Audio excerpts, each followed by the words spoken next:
अभागी बहू। रुला देने वाली कहानी। अपने मुंह को चादर से दाबे हुए फूंक भर भर कर रानू रोए जा रही थी। तभी उधर से निकलती उसकी सास ने कमरे से रोने की आवाज़ सुनी। वह तेज कदमों से कमरे की ओर गई। किवाड़ों को धक्का मारा मगर किवाड़ बंद थे। वह घबरा गई और जोर जोर से किवाड़ पीटने लगी। सास को घबराया देखकर रानू ने अपने आंसू पोंछे और दरवाज़ा खोल दिया। उसकी सास विमला ने कहा, क्या हुआ बहू? यह रोने की आवाज़ कैसी? बहू अपने आंसुओं को छुपाने का भरकस प्रयास कर रही थी, किंतु आंखों से आंसू निकलने के लिए बेताब थे। विमला बोली, क्या हुआ बहू? तू कुछ बोल क्यों नहीं रही है? क्या फिर से बब्बू ने कुछ कहा तुझसे? इतना सुनते ही रानू फूंक भर भर रोते हुए माँ से लिपट गई। माँ बहुत परेशान की। आखिर बात क्या है? इतना परेशान तो बहू पहले कभी नहीं होती थी। उसने उसे शांत करते हुए कहा, तू बता ना क्या बात है? मेरा तो दम निकला जा रहा है। बेचारी रानू माँ को संभाले या अपने आप को। उसने रोते रोते एक कागज माँ को हाथ में दे दिया। माँ अनपढ़ थी, वह उसे पढ़ ना पाई। उसने रानू से ही प्रश्न किया, यह क्या है? तू बता क्या है यह? रानू जोर जोर से रोने लगी। माँ की घबराहट और बढ़ी तो वह बेड पर बैठ गई। बोली, जल्दी बता बेटी, मेरी जान निकली जा रही है। सब खैरियत तो है ना? रानू बोली, आपके बेटे ने यह तलाक का कागज मुझे दस्तखत करने के लिए दिया और कहा है कि इस पर दस्तखत करके मुझे दे दो। मैं अब तुम्हारे साथ नहीं रह सकता। अरे कैसे नहीं रह सकता? यह कोई गुड्डे गुड़िया का ब्याह है क्या जो तलाक दे दो? मैं तुम्हारे साथ नहीं रह सकता तो किसके साथ रहेगा? इस मरे का तो कुछ ज़्यादा ही दिमाग खराब हुआ जा रहा है। पर तू चिंता ना कर, मैं बाबूजी से बात करूंगी। नहीं होगा तो तेरे बाबूजी समझाएंगे उसे। मैं जानती हूँ वह अभी नादान है, हमारे समझाने समझ जाएगा। तू चिंता ना कर, हम हैं ना तेरे साथ। तू क्यों परेशान होती है? तलाक के कागज ने माँ के माथे पर चिंता की गहरी लकीरें डाल दी। वह उठते हुए उस कागज को लेकर रानू को सांत्वना देते हुए कमरे से बाहर चली गई। धीरे धीरे विमला बाबू के पास पहुंची तो देखा बब्बू के बाबू सो रहे थे। वह वहीं बैठ गई और सोचने लगी, आखिर बब्बू को हो क्या गया है? यह ऐसी हरकतें क्यों कर रहा है? आने दो शाम को, मैं आज इससे खुद ही बात करती हूँ। कितने अरमानों से मैंने इसे पाल पोस कर बड़ा किया और कितनी खुशियों से रानू के साथ इसका विवाह किया। सभी कुछ तो देखा था इसके बाबूजी ने, घर परिवार खानदान आओ भगत इज्जत सब कुछ। तो फिर यह ऐसा क्यों करता है? भले घर के इंसान है, बहू के घर वाले और रानू रानू तो हम दोनों की जान है। जब से आई है कितना कुछ बदल दिया है। हमारे घर परिवार को कितना ख्याल रखती है हमारा, और देखने भालने में भी तो बुरी नहीं है। यही सब बातें उसके दिमाग में तैर जा रही थी। अकेले बैठी विमला बाबूजी के जागने का इंतजार कर रही थी। विमला बाबूजी के मुंह की तरफ देखती तो सोचती, आखिर इन्हें क्यों जगाऊं? पूरी उम्र तो काम ही करते रहे हैं, अब चैन की नींद सोए हैं तो मैं इन्हें जगा दूं? अरे ऐसी भी कोई इमरजेंसी नहीं है, थोड़ी बहुत देर में जगेंगे तो बात कर लूंगी। विमला बाबूजी को निहारते निहारते अपने पुराने दिनों की यादों में खोई रही। कुछ समय बाद के बाबूजी उठे तो देखा बड़ी चिंतित मुद्रा में विमला उनके पैरों के पास हाथ में कागज लिए बैठी। अरे ये क्या हुआ? तुम कब से बैठी हो? आराम ही कर लेती। बाबूजी ने कहा, क्या आराम कर लूं? मेरी जिंदगी में आराम कहाँ, अब तो मर कर ही आराम मिलेगा। विमला ने कहा, अरे आज यह कैसी बातें करने लगी तू? मरे तेरे दुश्मन, तू मर कर क्या मेरा बुढ़ापा खराब करेगी? तू नहीं जानती तेरे बिना मैं कुछ दिन भी ना जी सकूंगा। खैर छोड़, तू यह बता हाथ में क्या लिया है बैठी? दिखा दिखा। विमला ने कागज आगे बढ़ाते हुए चिंतित स्वर में कहा, बैठी क्या हूँ, अपने को कोस रही हूँ जो ऐसी औलाद को जन्म दिया। देखो आपका बेटा यह तलाक का कागज बहू को दस्तखत करने के लिए दे गया है। तलाक? यह क्या कह रही हो तू? दिखा दिखा, मैं भी तो देखूं। तू कहीं कोई मुझे बूढ़े से मजाक तो नहीं कर रही है? कहीं सठिया तो नहीं गई बब्बू, और तलाक उसका दिमाग तो खराब नहीं हो गया। बब्बू के बाबूजी ने बड़बड़ाते हुए विमला से कागज ले लिया और जैसे ही उसे पढ़ा उनके होश गुम हो गए। एक बुत की भांति उस कागज को देखते रह गए। आंखें भर आई और चश्मा उतार कर अपनी आंखों को पोंछते हुए कुछ साहस बटोर कर कहने लगे, बब्बू है कहाँ? जरा बुला इसे मेरे पास, मैं भी तो बात करूं इससे। विमला बोली, बब्बू अभी घर पर नहीं है, जब आएगा तो बुला दूंगी। बाबूजी बोले, विमला अब तू जाकर एक कप चाय बना ला, मेरा सर दर्द करने लगा है। विमला रसोई में चाय बनाने चली गई। तभी रानू ने माँ के हाथ से भगोना ले लिया और कहा, माँ तुमने मुझसे कह दिया होता, अब क्या तुम्हारे काम करने के दिन हैं? तुम आराम करो, मेरे रहते हुए तुम काम न किया करो, मुझे अच्छा नहीं लगता। माँ ने एकटक रानू की ओर देखा और उसे अपने सीने से लगा लिया। थोड़ी देर बाद बोली, जीती रहे बहू, भगवान ऐसी बहू सबको दे, कहते हुए आंखें नम और गला भर गया। थोड़ी देर में माँ और बाबूजी के लिए गर्म चाय लेकर रानू बैठक में आ गई। बाबूजी ने उसे टोका, रानू बहू यह सब क्या है? तूने मुझे पहले से कुछ क्यों नहीं बताया? तू भी तो ना। रानू ने बीच में ही टोकते हुए घूंघट की आड़ से कहा, बाबूजी आप चाय पी लीजिए और लेट जाइए, आपके माथे में पाम लगा दूं, यह बात फिर कर लीजिए। बाबूजी चाय पीने लगे। रानू अपने कमरे में चली गई।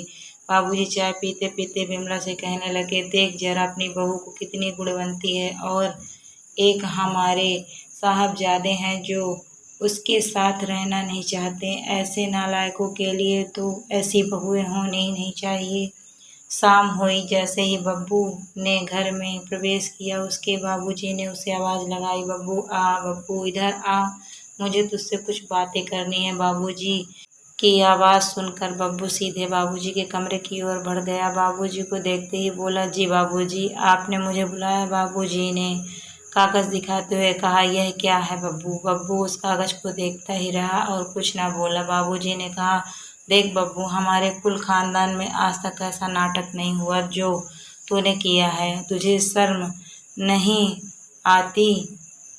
यह तलाकनामा बहू को देते हुए जरा सोच, तेरे इस कर्म से हमारी क्या इज्जत रह जाएगी घर परिवार और समाज में। और फिर तलाक देने का कोई कारण भी तो हो कि मन में आया तभी कह दिया कि मुझे तलाक दे दो। और बब्बू अभी तुम्हारे ब्याह को समय ही कितना हुआ है? 1 वर्ष, समझे, केवल 1 वर्ष। अगर विवाह नहीं करना था तो पहले मना कर देते। अब इन बातों का कोई फायदा नहीं बेटा। माँ बीच में ही बोली, बब्बू मेरे पास बैठ बेटा। उसके सिर पर हाथ फेरते हुए बोले, बेटा यह बहू नहीं साक्षात लक्ष्मी है। देख हम दोनों के साथ तेरा इस घर की मान मर्यादा का पूरा ख्याल रखती है बेटा। तेरे इस काम से तो हमारी जग हंसाई होगी, और तू हम दोनों का बुढ़ापा क्यों खराब करने पर तुला है? बेटा अगर कोई बात है तो तू हम दोनों को बता, मैं बहू को समझा दूंगी, लेकिन बेटा ऐसा काम ना कर। बब्बू सब सुनता रहा और अंत में उठते हुए तेज आवाज बोला, माँ मुझे रानू के साथ नहीं रहना तो नहीं रहना।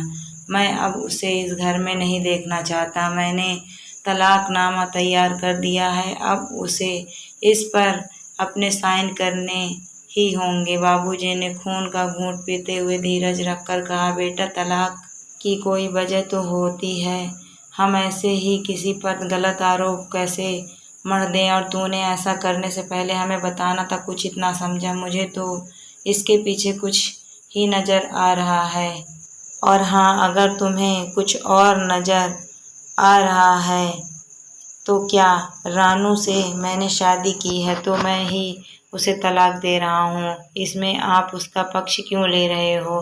बब्बू तेज आवाज में बोला, शाबाश बेटा, मैं उसका पक्ष ले रहा हूँ। सही कहा तूने, जो सही है उसका पक्ष ना लूं और तू गलत है तो तेरा पक्ष सिर्फ इसलिए लूं कि तू मेरा बेटा है, वह पराई है तो क्या हम सभी उसे पसंद करके लाए थे? वह इस घर में ही रहेगी, तू भी सुन ले। बाबूजी ने कहा, तो उसे आपने पसंद किया था? मैंने तो नहीं। आप उसे घर में रखे तो रखिए, लेकिन अब आप भी सुन लो, इस घर में मेरी मन की मेरे सपनों की रानी मधु आएगी। बब्बू रहने दो। नहीं रहने दूंगा। तू कौन होता है इसे घर से बाहर निकालने वाला? यह घर मेरा है। इस घर में वही रहेगा जिसे मैं रखूंगा। हाँ हाँ, तो रखो इसे अपने साथ। अब समझ में आया, इसका जादू तो तुम्हारे सिर पर चढ़कर बोल रहा है। खामोश, इसके आगे एक शब्द भी नहीं। पास खड़ी माँ ने जोरदार तमाचा बब्बू के गाल पर रख दिया। खबरदार, तूने बाबूजी के लिए एक भी शब्द अब मुंह से निकाला तो मैं भूल जाऊंगी कि तू मेरा बेटा है। तू इतना गिर सकता है, यह मैंने कभी सपने में भी नहीं सोचा था। तू मुझे इतना कमजोर मत समझ। मेरे लिए अभी तेरे बाबूजी जिंदा हैं। ऐसे अपशब्द इनके लिए दोबारा बोले तो बहू नहीं, तुझे इस घर से जाना होगा, माँ ने बब्बू से कहा। माँ की ऐसी बातें सुनकर बब्बू ने रानू के बाल छोड़ दिए और अपने को अकेला समझकर वह स्वयं ही घर से बाहर चला गया। बब्बू के घर से बाहर जाते ही माँ ने रानू को सीने से लगाकर रोते हुए माफी मांगने लगी। वह रानू से कहने लगी, बेटी, मुझे नहीं पता था कि मेरा बब्बू मेरा ना रहा। मैं तो उसे अपना समझती रही और आज वह हमें ही पराया बनाकर चला गया। लेकिन तू चिंता ना कर, हम दोनों के रहते हुए इस घर से कोई अलग नहीं कर सकता। सभी लोग रोए जा रहे थे। तभी बाबूजी बोले, सुन बब्बू की माँ, ऐसी औलाद से तो पराई बेटी अच्छी। हम बेकार में लड़का लड़का करके मरे जाते हैं। देख, यह लड़का सचमुच लड़कर चला गया। लेकिन बहू, तू चिंता ना कर, जाने दे उसे। घर मेरा है, मैं इसे अब तेरे नाम करूँगा। अब तक सोचता था कि बब्बू ही इस घर का वारिस है, लेकिन वह तो वायरस निकला। बब्बू घर से रूठकर अपनी प्रेमिका मधु के पास चला गया। मधु ने उसका स्वागत करते हुए उसके आने का कारण जानना चाहा, तो बब्बू ने उसे सब कुछ साफ साफ बता दिया कि मैं अपना घर, माँ बाप, पत्नी सभी को छोड़कर तुम्हारे पास चला आया हूँ। मधु को यह अच्छा तो ना लगा, किंतु वह बब्बू को कुछ कह ना सकी और अपने घर में पनाह दे दी। अब मधु और बब्बू एक ही घर में साथ साथ रहने लगे। कुछ समय यूं ही बीता। बब्बू को अपने किए का कोई पछतावा ना था। वह तो मानो मधु के साथ को पाकर अपने संसार में मस्त हो गया। वह गुजरे पलों को भुला देना चाहता था। दूसरी ओर उसके माँ बाप जब भी रानू की सूरत देखते यही उम्मीद लगाए रहते कि बब्बू का गुस्सा जैसे ही शांत होगा वह वापस घर आ जाएगा। माँ भी सोचती थी कि मेरा बब्बू बाबूजी से दूर तो रह सकता है, बहू से नाराज हो सकता है, लेकिन मेरे पास वापस जरूर आएगा और अपने किए के लिए क्षमा याचना भी करेगा। लेकिन 10-15 दिन बीत गए तो उन्हें अपने सपने चूर चूर होते दिखाई देने लगे। बाबूजी की परेशानी बढ़ने लगी। उन्होंने एक दिन रानू के माँ बाप को अपने घर बुलाया, साथ ही घर के गणमान्य लोगों को भी घर आने का निमंत्रण भेजा। सभी लोग अचानक कहाँ आए, इस निमंत्रण से हैरान थे कि आखिर माजरा क्या है। समय पर घर में सभी लोग आ पहुंचे। उधर रानू और माँ भी ना समझ पा रही थी कि बाबूजी के मन में चल क्या रहा है। घर के हाल में खाने आदि से निवृत्त होने के बाद बाबूजी ने, आज मुझे आप सभी लोगों से कुछ सलाह लेनी है और रानू के भविष्य का फैसला करना है। इतना सुनते ही रानू के माँ बाप के साथ सभी लोगों के मन में डर व्याप्त हो गया। वे सोचने लगे शायद बाबूजी बहू को कुछ कहने वाले हैं या घर से निकालने वाले हैं, तभी तो उन्होंने इसके माँ बाप को भी बुलवाया है। सभी के मन में एक ही भाव था कि आजकल की बहुएं भी ना घर को निभाना ही नहीं चाहती। तभी बाबूजी ने गंभीर स्वर में कहा, समधी जी, मैं आपके साथ साथ अपने सभी गणमान्य लोगों का दोषी हूँ। आज मैं अपनी और विमला की तरफ से आप सभी से क्षमा मांगता हूँ। मेरे घर में हम दोनों के रहते हुए मेरे नालायक बेटे ने न सिर्फ मेरी बहू को अपमान किया, बल्कि हम दोनों के दिलों को भी ठेस पहुंचाई। मुझे आप लोगों के सामने यह कहते हुए कोई शर्म नहीं है कि मेरी बहू तो सीता है, पर मेरा बब्बू कभी राम न बन सका। वह दूसरी लड़की के लिए बहू और इस घर को छोड़कर चला गया। इतना सुनते ही सभी की आंखें फटी की फटी रह गई। उन्होंने एक स्वर में कहा, बाबूजी, बब्बू ने ऐसा किया। सुनते ही बाबूजी की आंखों में आंसू आ गए। वह उन्हें पोंछते हुए, आज हमें अपनी बहू के भविष्य के बारे में आप लोगों से राय लेनी है। यह मेरी ही नहीं आप सभी की जिम्मेदारी है। इतना सुनते ही रानू के माँ बाप का दिल बैठ गया। वह कभी भाभी जी को देखते तो कभी अपनी बेटी रानू को, और सोचते इतना सब हो गया और मेरी बेटी ने कभी कुछ नहीं बताया। खैर कुछ देर में सभी लोग संभले और बाबूजी से कहा, बाबूजी क्या बब्बू को आपने समझाया नहीं कि शरीफ घर के लोग ऐसी हरकतें नहीं करते। बाबूजी ने कहा, मैंने और विमला ने उसे बहुत समझाया, लेकिन वह अब क्या और कैसे कहूँ। समधी जी ने कहा, बाबूजी एक बार आप बब्बू को हम सबके सामने बुला लेते तो हम सभी उससे समझाते, शायद वह लोगों की बात मान जाए। हम बाबूजी बोले, मैंने बब्बू और वकील साहब दोनों को बुलाया है, वह आते ही होंगे। आप लोग अपना प्रयास कर लें, इसीलिए मैंने आप सभी को यहाँ बुलाया है। एक आखिरी प्रयास कर लीजिए, शायद यह घर बस जाए। यह कहकर बाबूजी वहाँ से दूसरे कमरे में चले गए। सभी लोग आपस में मंत्रणा कर रहे थे कि घर का दरवाज़ा खुला, देखा तो सामने से बब्बू आ रहा था। आज उसकी चाल ढाल बदली बदली सी थी। बब्बू की माँ ने कहा, बेटा बैठ, तू तो अभी भी मुझसे नाराज हो। बैठ बैठ मेरे पास, बैठ बब्बू। माँ की पास की कुर्सी पर बैठ गया। सभी लोगों को देखकर उसका मन उत्तेजित हो गया। वह सोचने लगा कि बाबूजी ने मेरा तमाशा बना दिया। मैं घर नहीं, अदालत में एक कैदी की तरह आया हूँ। सोच ही रहा था कि बब्बू के फूफा ने कहा, बेटा यह सब क्या है? अब तुम बड़े हो गए हो, शादीशुदा हो, ऐसी विचारधारा तुम्हें शोभा नहीं देती।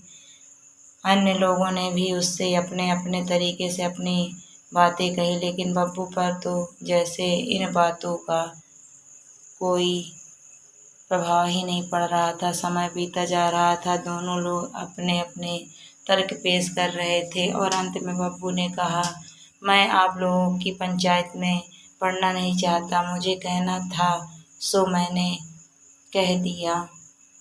मैं मधु के साथ बहुत सुखी हूँ, अब मैं उसको नहीं छोड़ सकता। रानू के बूढ़े बाप ने उसके पैर पकड़ लिए, बोले, बेटा ऐसा ना करो, मेरी बेटी का सोचो, मुझ गरीब पर दया करो। कहाँ जाएगी वह?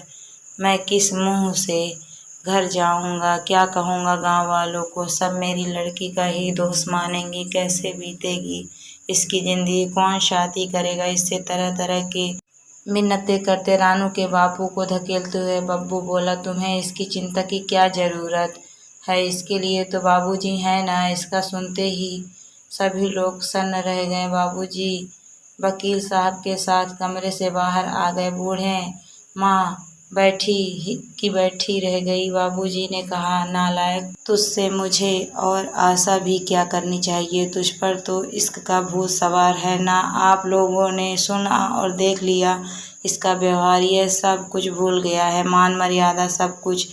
तू एक के लिए पूरा परिवार छोड़ सकता है। तो आज मैं भी सभी लोगों के सामने घोषणा करता हूँ कि आज से और अभी से तेरा इस घर और परिवार से कोई वास्ता नहीं। मेरे घर बार, गहने, रुपए, पैसे, यहाँ तक कि मुझ पर और विमला पर भी तेरा कोई अधिकार नहीं। मैंने अपनी वसीयतनामा में सब कुछ लिख दिया है।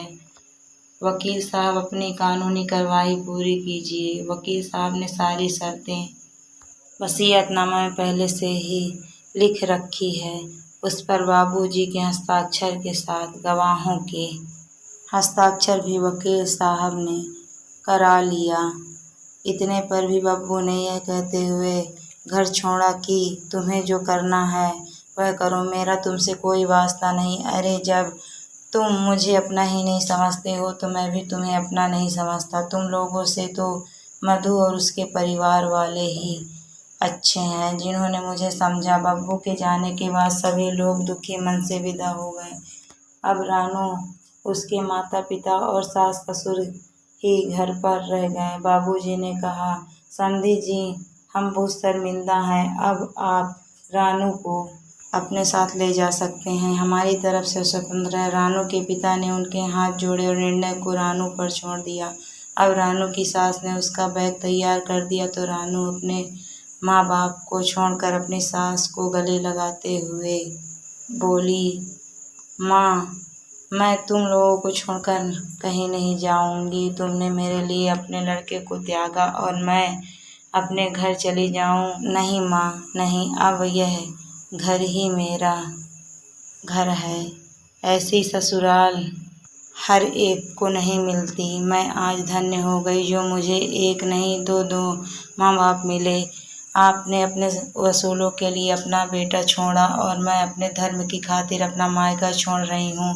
बाबू, आप जाओ, अब यह घर ही मेरा अपना घर है। यह माँ बाप से बढ़कर हैं। आप मुझे इनकी सेवा का दायित्व उठाने दो। रानू के माँ बाप ने जब रानू की ऐसी बातें सुनी तो उन्होंने अपनी बेटी को सीने से लगाते हुए कहा, बेटी, आज मैं धन्य हो गया। आज तूने हमारे घर की ही नहीं बल्कि दोनों घरों की लाज रख ली। मुझे खुशी है कि तूने यह घर चुना। खुश रहे मेरी बच्ची, खुश रहे। वह यह कहते हुए अपने अपने घर वापस चले गए। इधर रानू अपने सास ससुर का पहले से ज़्यादा ध्यान रखने लगी। अपने सास ससुर की आज्ञा पाकर उसने एक स्कूल में टीचिंग भी करना प्रारंभ कर दिया। उधर मधु और बब्बू में खटपट रहने लगी। इस कारण मधु ने बब्बू को छोड़ दिया। उसने उससे कहा, जब तुम अपने माँ बाप के ना हो सके जिन्होंने तुम्हें जन्म दिया तो मेरे क्या हो पाओगे? तुम मुझसे नहीं मेरी दौलत से प्यार करते हो। तुम्हारी अब हैसियत ही क्या है? आज बब्बू काफ़ी परेशान था। उसे अपने किए का पछतावा होने लगा। कुछ वर्ष यूं ही बीत गए और एक दिन अचानक बब्बू के बाबूजी का स्वास्थ्य खराब हो गया और वह स्वर्ग सिधार गए। जब अपने बाप की मृत्यु का समाचार बब्बू को मिला तो वह दुखी मन से अपने घर पहुंचा, जहां उसके बाबूजी का शव रखा हुआ था। बब्बू को देखकर सभी घरवाले चकित रह गए। बब्बू आंखों में आंसू लिए गर्दन झुकाए अपने बाबूजी को देखता रहा और उनके पैरों पर गिरकर फूट फूट कर रोने लगा। जब उसके बाबूजी को ले जाया जाने लगा तो वह उन्हें कंधा देने के लिए जैसे ही आगे बढ़ा, उसकी माँ बिमला ने उसे रोक दिया और कहा, अपने पति को अपरिचित लोगों के कंधे पर विदा नहीं करना चाहती। इनको कंधा देने के लिए इनका बेटा है ना।